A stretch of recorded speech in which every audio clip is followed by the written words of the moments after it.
দানে ও স্বাদে মানিকগঞ্জের নিজামের মিষ্টি বিখ্যাত।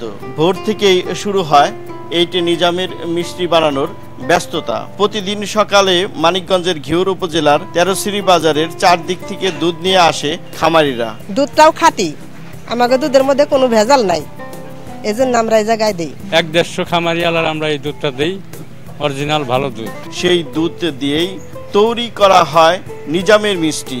কারখানার বড় বড় পাত্রে জাল দিয়ে বানানো হয় ছানা, তার সাথে পরিমাণ মতো ময়দা মিশিয়ে বানানো হয় চমৎকার স্বাদের মিষ্টি। যে দুধটা আমাদের কিনতে হয় নাকে গ্রান সঙ্গে, কারণ এখানে আপন ভাইও যদি দুধ নিয়ে আসে কোনো রকম একটি হলে এটা আমাদের কাছ থেকে মানে এটা বিদয় ভালো, যেটা এটা আমরা গ্রহণ করি, যেটা ভালো নয় ওটাকে আমরা উচ্ছেদ করি। আমরা সকাল 9টা থেকে দুধ বাজার, সকাল 9টা থেকে কাম শুরু করি, রাত পর্যন্ত, রাত 10টা 11টা বাজে।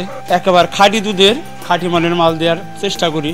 প্রায় 59 বছর ধরে ভজন রসিকদের মন জুগিয়ে আসছে মানিকগঞ্জের ঘিওর উপজেলার নিজামের মিষ্টি।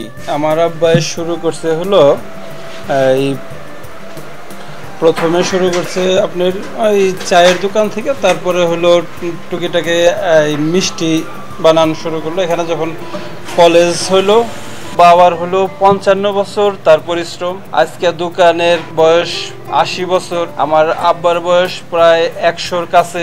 খুব বেশি দুধ কিনে না, এটা পরিমাপ মতো যে প্রতিদিন আজকে তৈরি করলাম কালকে জানি শেষ হয়।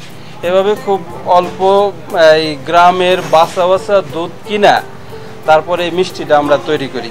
দেখা গেছে বিদেশে কারো আত্মীয় আছে বা আছে, তখন এই মিষ্টিটা খাইলে, একজনে খাইলে, তখন তার মনে হয় যে আমি বিদেশে আমার এই আত্মীয়র কাছে আমি এটা পাঠাই, তো তারাও আবার এই আনন্দ পায়। তখন তারা আবার সেই আত্মীয়রে বলে যে আবার সেই মিষ্টিটা লাগবো।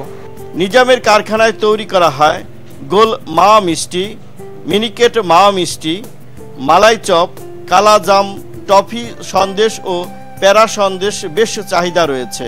এই মানিকগঞ্জ ডিস্ট্রিক্টের মধ্যে এই ঘরে এলে মিষ্টি ভালোবাসি। নিজামের ঘরে নিজামের মিষ্টি বাস্তবেই ঐতিহ্যবাহী মিষ্টি এবং অনেক সুস্বাদু। সময় পেলে বন্ধু বান্ধব নিয়ে আমরা মিষ্টি খেতে আসি। ভিতরে যদি কোনো মিষ্টির কথা চিন্তা করা হয়, প্রথমেই চলে আসে নিজাম সুইটস। এটা অনেক উন্নত মানেরও সুস্বাদু।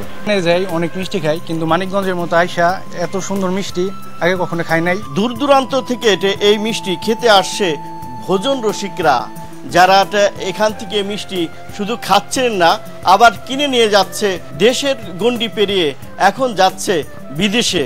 মোহাম্মদ ইউসুফ আলী, সময় সংবাদ, মানিকগঞ্জ।